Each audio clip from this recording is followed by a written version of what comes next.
Dhaka Higher Maths 2017 question number 2. In question 2 we're given p equals x to the power a minus b, q equals x to the power b minus c, and r is equal to x to the power c minus a. In part A we're asked, if log p over r is 0, show that b plus c equals 2a. To do this, we start, if log p over r equals 0, then we can say p over r equals 1. This is because the logarithm of 1 is 0. So if p over r is 1, that means p equals r. So x to the power a minus b equals x to the power c minus a. Now, if we take the logarithm of each side, we get the logarithm of x to the power a minus b equals logarithm of x to the power c minus a.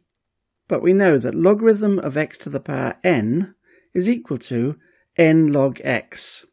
The power of x can be brought to the front. So the logarithm of x to the power a minus b can be written as a minus b log x. And the right-hand side can be written as c minus a log x. Now, either log x is 0, or we can cancel it and get a minus b equals c minus a. Now, if the logarithm of x is 0, that means x is 1. So either x equals 1, or, and we can rearrange a minus b equals c minus a to give 2a equals b plus c. So we have b plus c is equal to 2a as long as x is not equal to 1.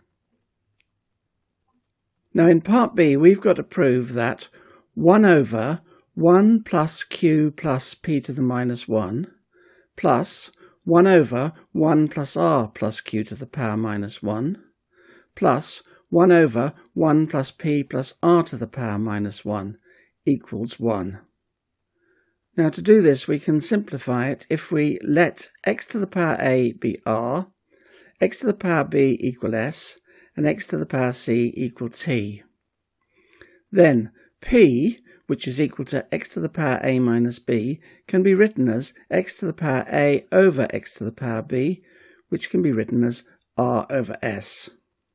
Similarly, q, which is x to the power b minus c, can be written as x to the power b divided by x to the power c, or s over t.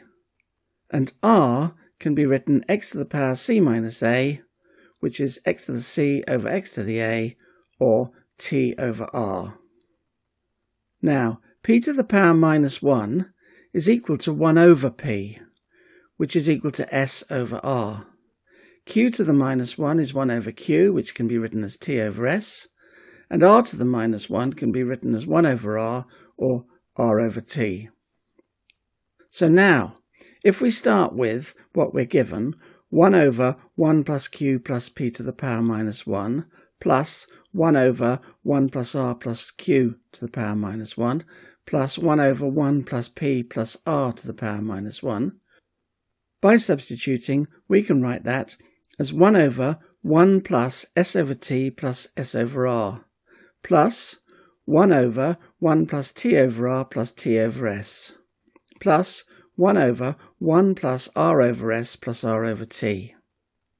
Now if we multiply the top and the bottom of each of the terms, the first term by tr, the second term by rs, and the third term by st, we get tr over tr plus trs over t plus trs over r, plus the fraction rs all over rs plus rst over r plus rst over s, plus the fraction st all over st plus str over s plus str over t.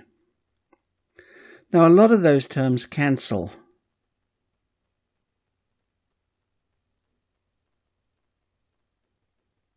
And we're left with tr over tr plus rs plus st, plus rs over rs plus st plus tr, plus st over st plus tr plus rs.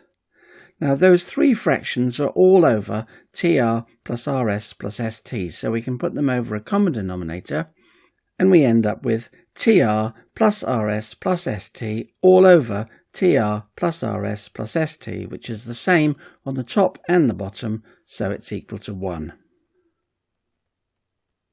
Now for part C, we want to prove that C plus A times log PQ plus A plus B times log QR plus B plus C times log PR is equal to 0.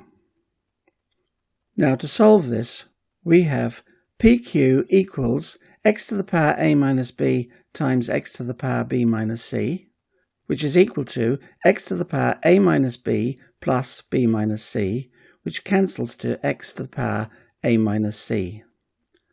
Similarly, QR is equal to x to the power B minus C times x to the power C minus A, which can be written as x to the power B minus C plus C minus A, which cancels to x to the B minus A, and PR can be written as x to the power C minus A times x to the power A minus B, which can be written as x to the power C minus A plus A minus B, which cancels to x to the power C minus B.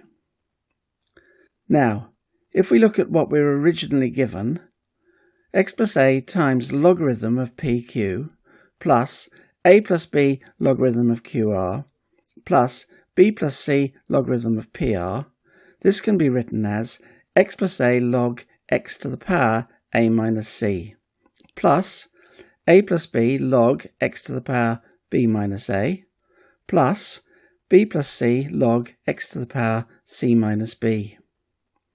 Now if we have the logarithm of a power, that power can be brought to the front. Logarithm of x to the n can be written as n log x. So we have c plus a times a minus c log x plus a plus b times b minus a log x plus b plus c times c minus b log x, and we can take the log x out as a common factor to give x plus a into a minus c plus a plus b into b minus a plus b plus c into c minus b, all times log x. Now, each of those brackets is in fact the difference of two squares. So c plus a times a minus c can be written as a squared minus c squared. A plus b into b minus a can be written as b squared minus a squared, plus b plus c into c minus b can be written as c minus b squared, all times log x.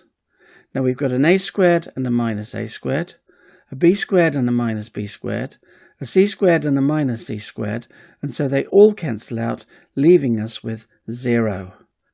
And that is what we were required to prove.